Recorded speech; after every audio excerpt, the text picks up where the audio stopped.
My name is Chernenko, and I'm proud to say that I'm among the first graduates of the master's program, which is called Applied Statistics with Network Analysis. So I'm among the first graduates of the first program in Russia, which is devoted to networks. And I'm teaching statistics in High School of Economics, and also I'm currently working as business consultant using network approach. So I'm analyzing organizational networks. So I was actually missing my badge. So you might observe there is a badge from the previous conference. It really makes you feel like, yes, this is a conference. And what I'm going to share with you is continuation of my master's thesis research is devoted to network determinants of conflict. In business organization, there are some questions I came up with as the result of this work, and I'm going to share some of the possible directions of this research with you, and also invite everyone not only to discuss it, but I'm looking for a co-author because I have a great data set, I have a bunch of ideas and some experience in scientific research, but since I have some other work, I do not have, and I decided not to go for PhD study. I really need an accountability partner to continue with this research. Okay. So the research question I was interested in is which structural network characteristics are associated with task conflict. So task conflict is the object of this study. And among the hypotheses of this research were the influence of asymmetric perception of organizational roles to the probability, the chance of conflict. It's twofold. First, asymmetry in understanding of our subordination roles. Like, okay, if I think I'm your boss, but you don't think so, we are much more likely to have conflict, probably, that was the hypothesis.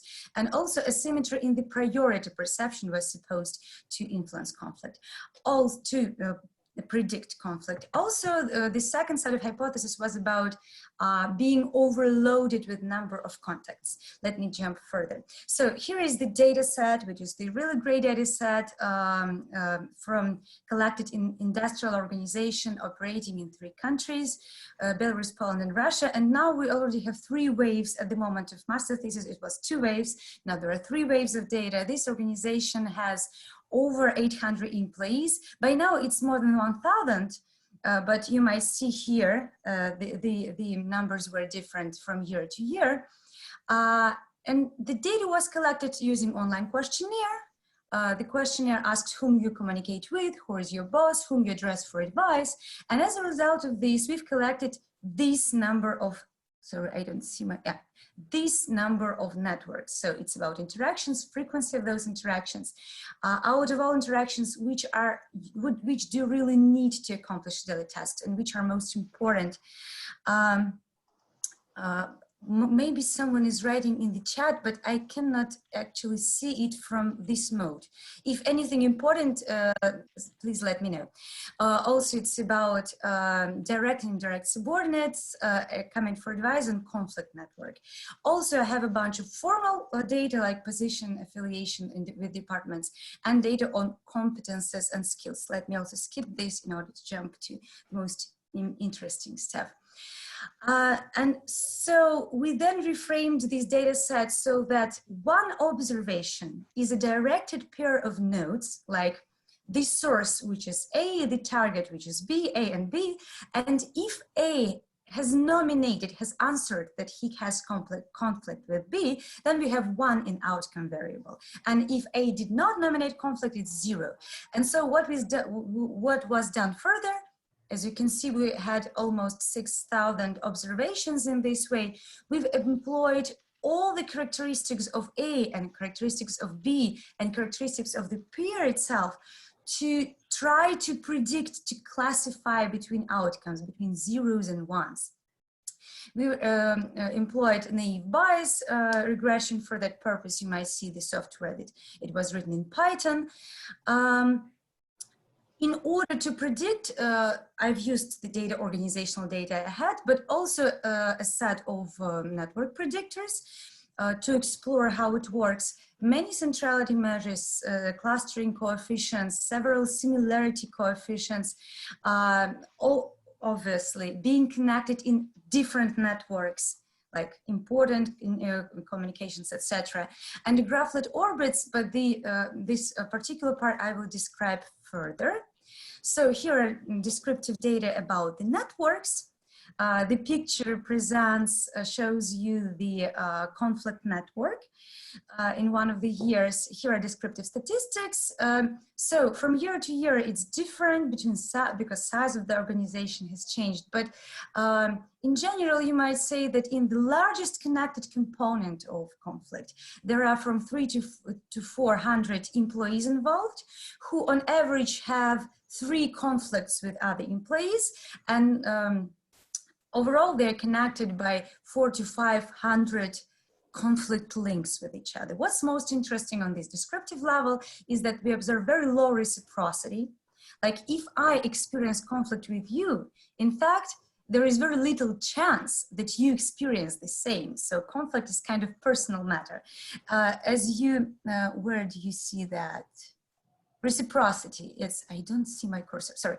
Here is the reciprocity. It's surprisingly low. It's something between 4 and 7%. Surprisingly low, but first I was surprised, but then I found out that it's quite typical for negative ties. Usually negative ties are highly asymmetrical. And as I also have seen in my research, it's mostly the problem of the agent. The conflict is usually the problem of the person who experiences it and not of the person who is the target of this nomination. So there is this finding. And also this network is very sparse. As I told you, there is from 8 to 1,000 employees in the network, but the largest connected components is not that big, and network is sparse. One of the reasons is that people might be reluctant to answer these kind of questions. So the model that we've applied is naive bias model. And basically we've just tried different models in order to see which works better. And I was trying actually to maximize the recall, because from the business perspective, what I want to see, what I'm afraid to miss is possible conflict, because it costs money to the organization.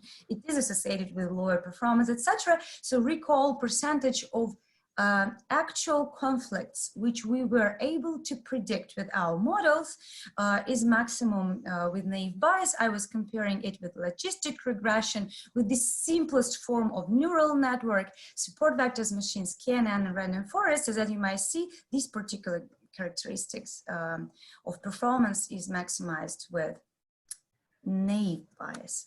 So if you're interested with the technical details, I will answer it in the question section, or you might write me an email. I'm skipping it right now in order to discuss further further directions. And also I've already presented this on my master's thesis in Sunbelt, so I'm skipping some of the technical parts to go further. So what are the results? I've seen that out of the 4 major questions, major hypotheses I was testing, more or less, mostly 3 of them were confirmed. Like, in fact, subordination, asymmetry. I see someone writing in the chat. Can I actually see it? Is it, and do I need to monitor it? No, I guess you can continue yours. Okay, thank you. If anything important happens, let me just know. Okay. Let me switch back to the, sorry. So, subordination roles. Those whom I called unrecognized bosses, like, I think I'm your boss, you don't think so? tend to have more incoming and outgoing conflict links, definitely. And the same with the opposite case. When I think that I'm your subordinate, but you don't remember the time you're subordinate, then again, we are more likely to have conflict in either directions. And the similar things happens in indirect subordinations. Most important explanatory variable was related to priority perception, like asymmetry. Like if I simply think that, okay, we communicate at work, but for you, it's not only a communication, it's really needed and important, then this indicates a much higher risk of conflict. So that was about asymmetric perception hypothesis. And also when it comes to being overloaded with number of contacts, does it contribute to conflict? I've seen that being overloaded with number of bosses, in fact, increases your chances to experience conflict with the boss, with one of the bosses, but not the reverse. And also number of contacts does not contribute to the high risk of conflict. This was probably the wrong hypothesis, because you cannot compare number and proportion, number of communications and proportion of conflicts, but still we observe it here. But the most important empirical fact I see in this result is that I've tried graphlet orbits. I employed graphlet orbits as a predictive variable. What is graphlets? Those are basically building blocks of our networks. So if you look at the smallest structures which your network consists of, those are graphlets. And if we look at the graphlets of size from 1 to 4 in the indirected network, you will see they look like that. So you see 8 pictures, and within those small social worlds, those graphlets, you might take different positions, and there's different positions called orbits. So for example, as you might see in some of the pictures, colors are different. Here they are the same, because in this picture in graphlet A8, every position is absolutely equivalent to any other position. So they are equivalent. And here also. But here it's not the case, because being at position 7 is different as being at position 6. So this is why we have 14 orbits, unique positions within those small social worlds, so graphlets. What I've used relative frequency of occurring in different orbits.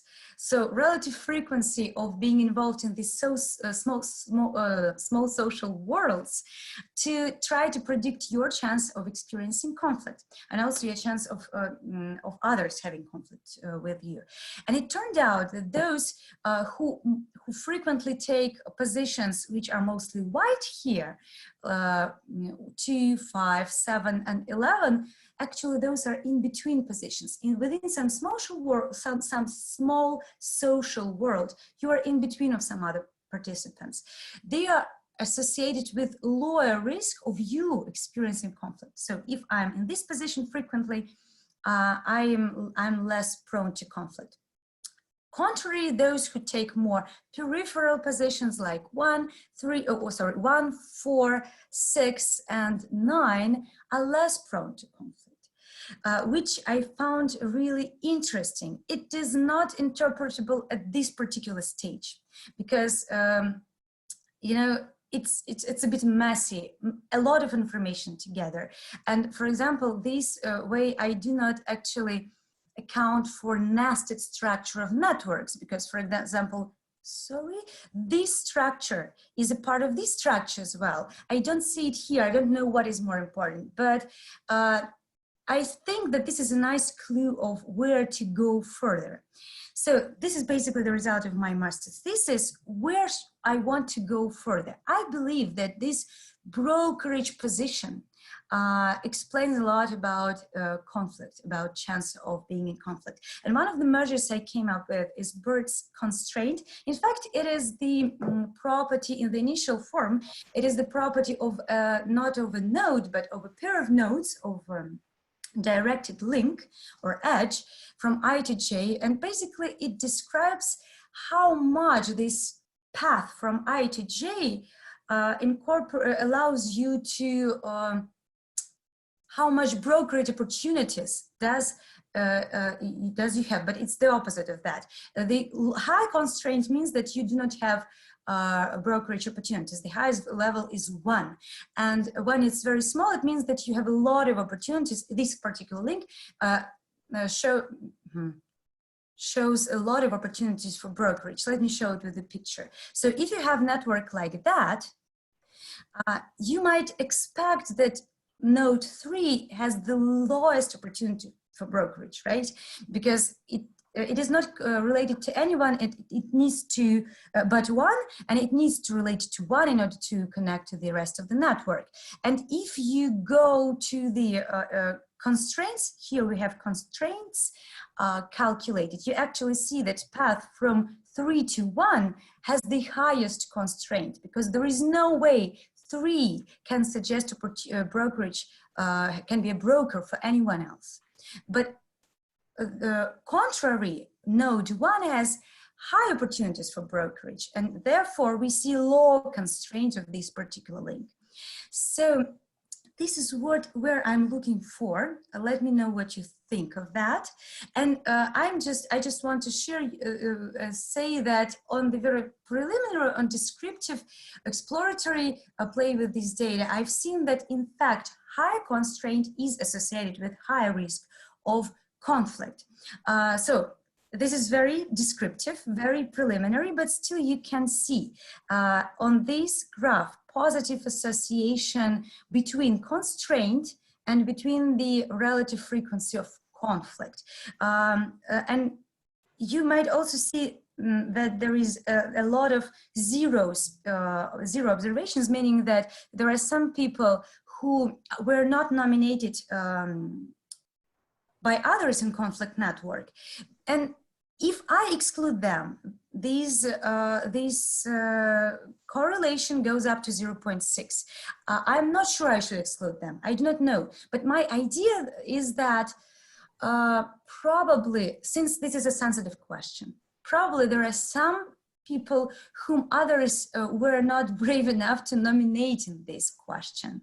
And if this is a missing data, I might expect positive association, but I might be wrong. So that's an open question. If I look at this question from other perspective, if I will compare average constraint of those who experience conflict and average constraints of those who do not experience conflict, I see that constraint is higher among those who are sources of conflict than among those who are not sources of conflict. You see 3 columns here because I've tried different networks. This is just communication network. This is network of most needed interactions whom you need at work, and this is the network of important interactions. So on the very preliminary case, I see that it might work. So I've described you the further direction of research, what limitations I see in the analysis I've done in my thesis. So first, it's cross-sectional approach. I was just looking at each year of each wave and then created a model of conflict. So no causal conclusions, at least suggested by the model. And also naive bias only allows me to run a unidimensional analysis.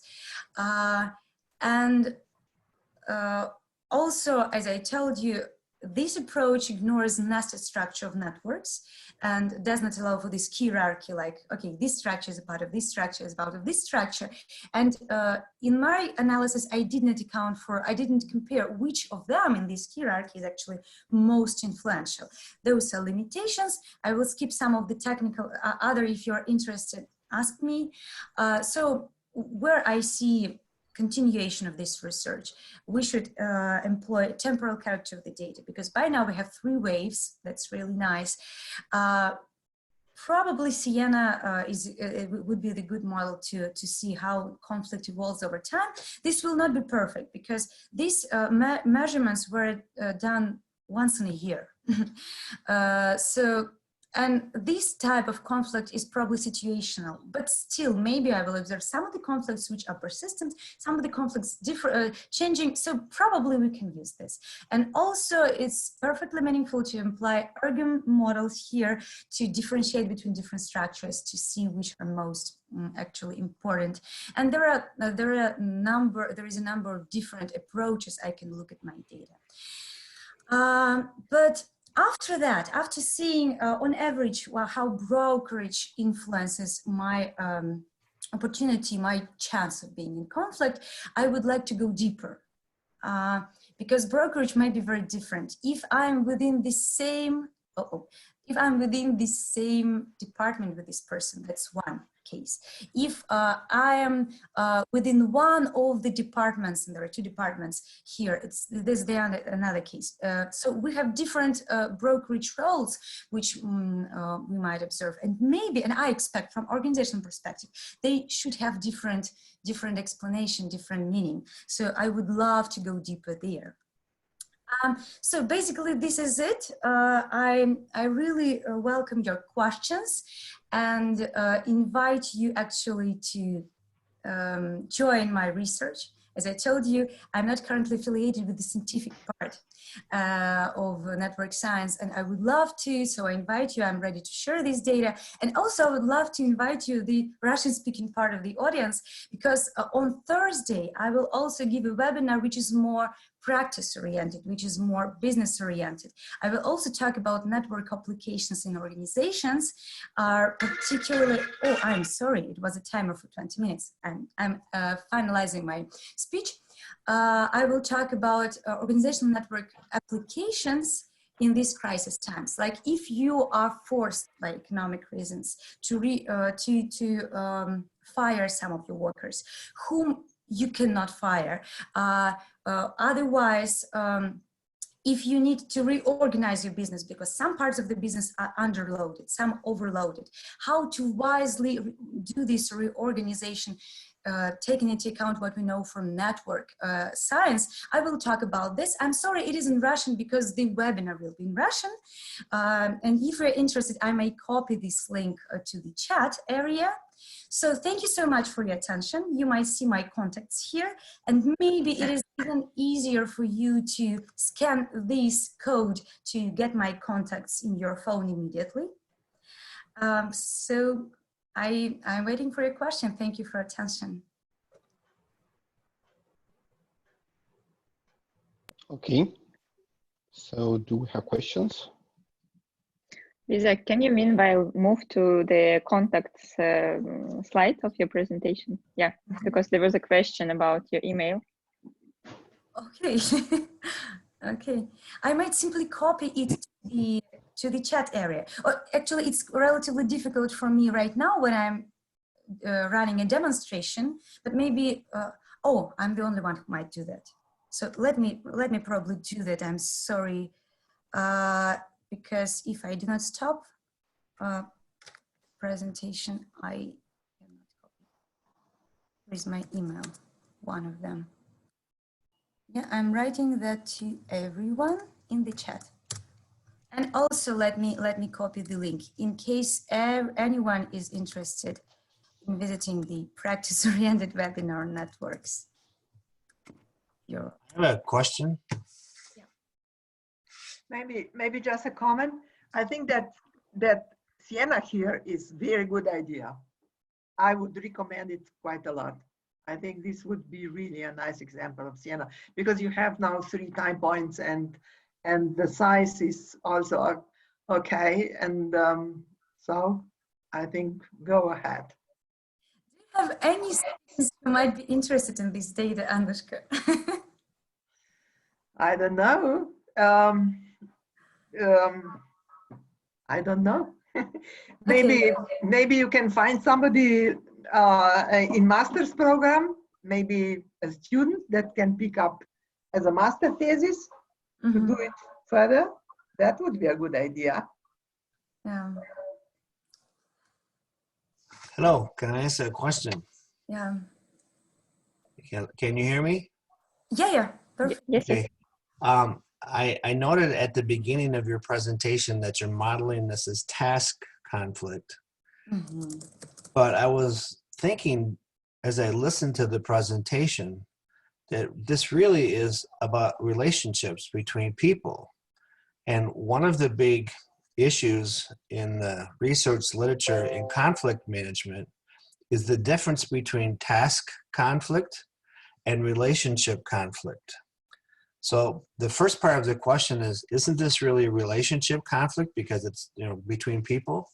And the second part of the question is, could you differentiate task conflict versus relationship conflict?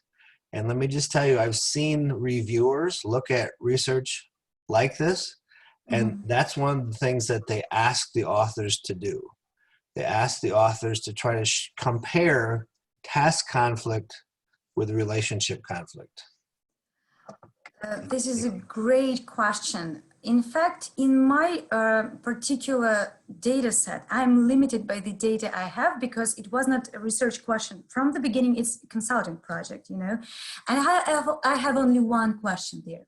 So, and based on what I've seen in the literature, I classify it more as a task conflict. What we know from the literature is that task and personal conflict or relationship conflict, they are correlated. So usually they overlap at least, but I cannot differentiate it within my data set because I have only one question. Therefore, some of the variables actually capture both okay, so my variables, my set of explanatory variables capture both aspects. Our main idea is that, oh, yeah, it works now.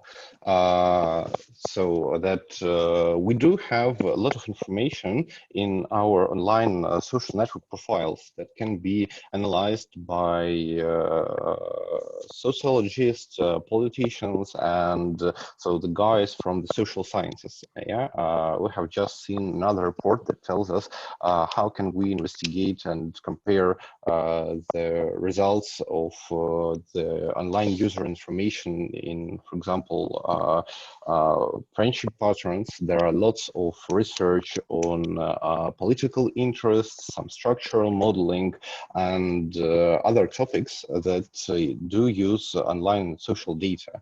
And the question here is if we can profile this guy very, very quickly, because there are lots of users in the online network, and it takes a lot of time to make some modeling. So this idea, the idea of this work is to propose some model and the framework to do it much, much quicker than it is usually done by the traditional ways. And if we look at the traditional profiling pattern, we usually do it using the text information. So we need to crawl his texts, and it's approximately 100 requests from the social network. We need to do some predefined rubrication and preliminary text processing techniques. So these are not requests, but it takes approximately something like, I guess, 1 or 2 seconds, and it's equal to 10 requests. And finally, if you multiply these counters on the number of users that you're going to analyze, you'll find that you need to crawl millions of texts and to spend hours doing these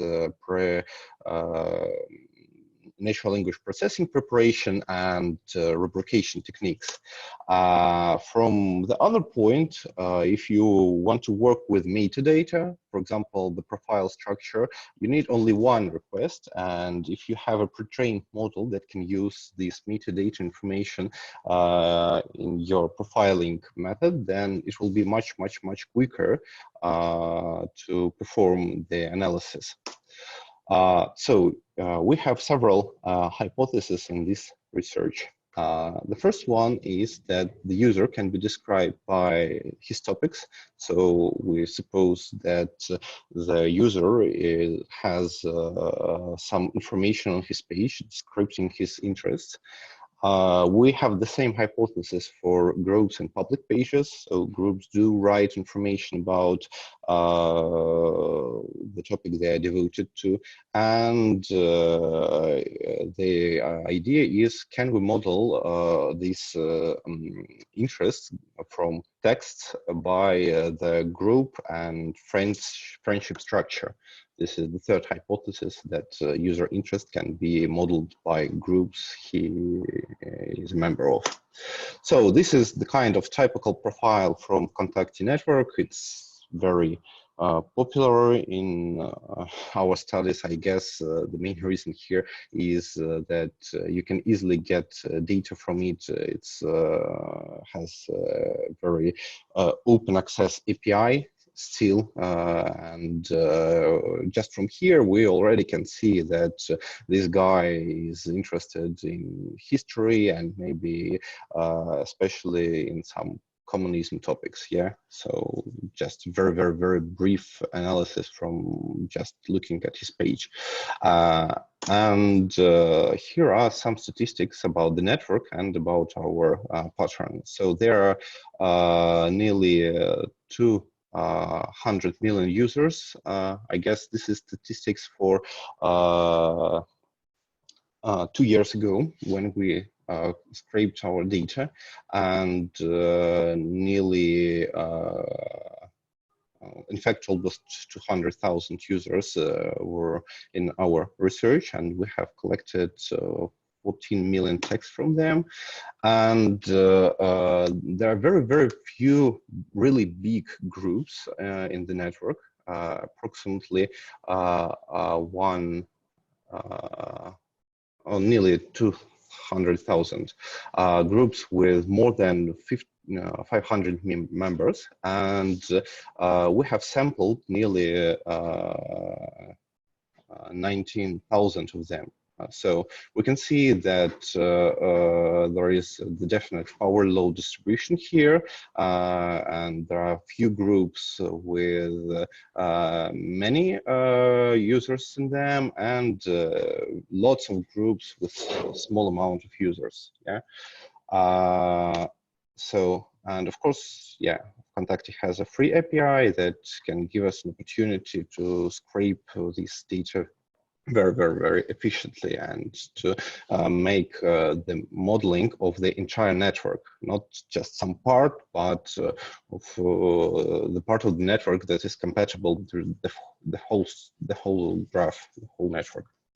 So, and once again, we have users that do write some texts that can be described by several topics.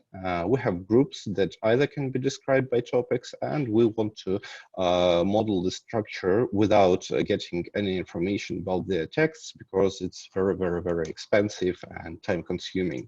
So we want this link. And to prove our concept, we have made a really long story of data preparation using traditional natural language processing tools. So we have acquired all these topics from the sample that we have taken using text clustering methods. So we have just scraped this data, pre-processed it, and got the number of clusters that can describe the certain group or the certain user. So, and the interesting fact here is that as we can see from our group structure, most of the groups of the networks are monotopical. So they discuss only one topic, and we can easily model them by very easy models. So, and after this is done, we can make the network transformation, and to get some kind of embedding that describes the user and that describes the group, and see if we can model the user by the group structure. So just a few slides about the idea that we used during our pre-processing. So we have our own morphology parser for, that's not me, our own morphological parser for Russian texts, and it's trained especially for online social network texts. And the resulting morphological results are converted to doc-to-back model and and then passed to the clustering algorithm. It's a kind of hierarchical clustering where you do have the number of cluster nodes, and at each step you need to decide if you should break this cluster node into two parts or just keep it, and if the threshold is less than the number of nodes inside the cluster node, it splits. Then when the new text arrives, you just pass him through this tree and just break the cluster again. So it's very, very, very efficient, but it's difficult to parallelize it on multiple servers, because it's all memory should be on one place. Okay. Yeah, it's much quicker than the traditional, for example, k-means algorithm, and you can cluster something like 1 million texts in 100 seconds. So we have made a series of this sampling clustering. We had 30 million of texts, and we have made nearly 20 samples of 3 million batches and made these clusterings. And this is, sorry for quality, the map of the clusters that we have applied, where so the degree is the difference between two topics, and the distance is how general they are. So this is all text, and if this topic is close to the root, then it's a general topic, and this one is very, very, very specific. So it discusses some specific point. And if you get rid of all the specific topics and group close topics to each other, then you'll get, oh, this is the interface.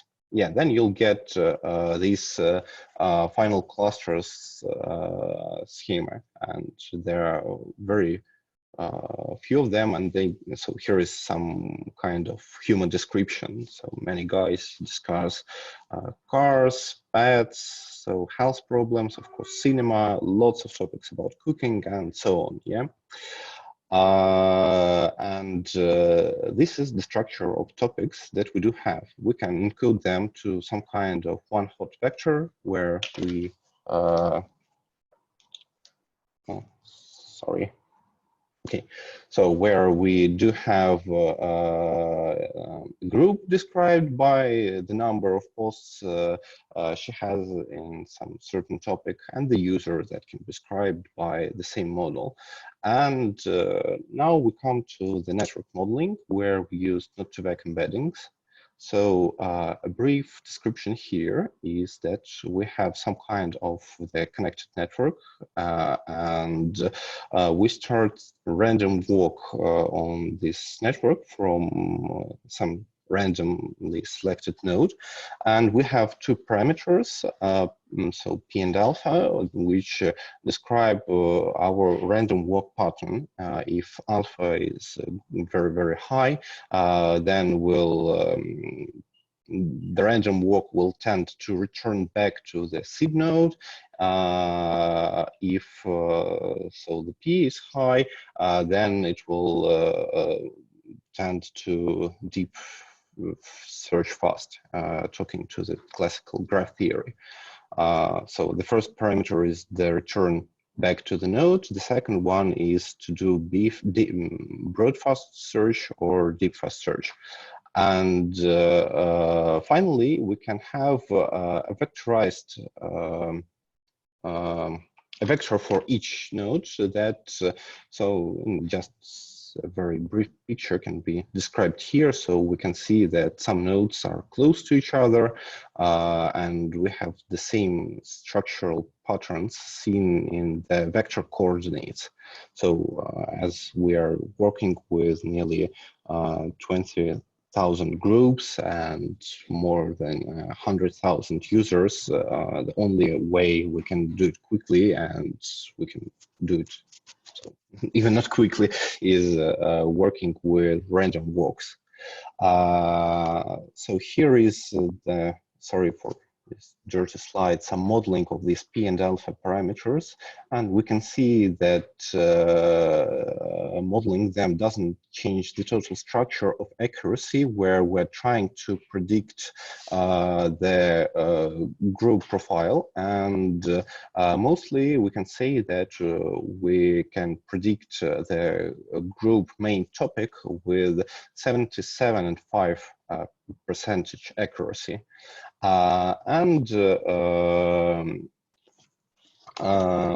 We have performed the same idea for users, but here we met some strong problems, because there is a difference between posts the users do have and the groups they join. So people do really have some information about cooking, about films they like, about places they have traveled, but we have serious problems with these groups. So there are lots of humor publics where you can find some jokes, some nice pictures, but very few people do repost them now. I guess that's very good, because my news feed was totally buzzed by these jokes a few years ago. And vice versa, there are very, very, very few groups devoted to some holidays, for example, the New Year, the 8th of May, and so on. So there are some groups, but usually people do not join them, and we lose this information either. The same problem with photo, because users do just post their pictures, and it's a very, very biased cluster. And this causes us weaker results using the linear mapping function. So we can predict the main interests with very, very, very nice confidence rate. But if we're talking about top 10 most important interests, we can see that the function loses very quickly. Anyway, the results are the following. We can really model the social network user and the group, or the public page, as the vector of topics. We either can model them by the neighbors they surround, and we can both model them by this function. So user topics can be really modeled by this function, but we do have some bias because of some special clusters that differs in the social network. And we have also noted that the mapping function depends on age, the gender, and the registration date. So as we can see, the patterns of network communication differs when we talk about users that have joined the network many years ago and that are newcomers. So I guess these patterns should be modeled in later research. And we're going to put this framework online, so you can check your interests if you're a contact user, or check someone's interests just by making a request. So I guess we'll do it at June. So this is it. Sorry. Yeah, one more problem about social networks. If we look about the post structure, and we can look, for example, the sample of posts that we do have, there are very, very, very few posts written by the user himself. And the most part of the messages that we do have are reposts. So he takes someone's message and posted it on his wall. And even if we look inside this post structure, there are lots of information with pictures, with no text description. There are some messages from online games that users do like to play, and they often send message something like, help me or join me and so on. So they are noisy.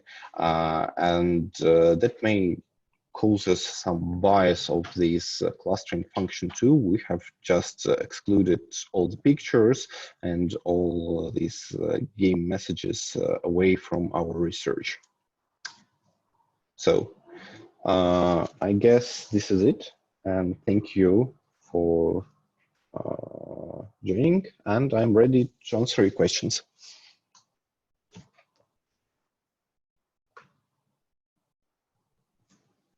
Okay, I have a question about the final clusters. Final clusters. Yeah, this one. Here. Yeah.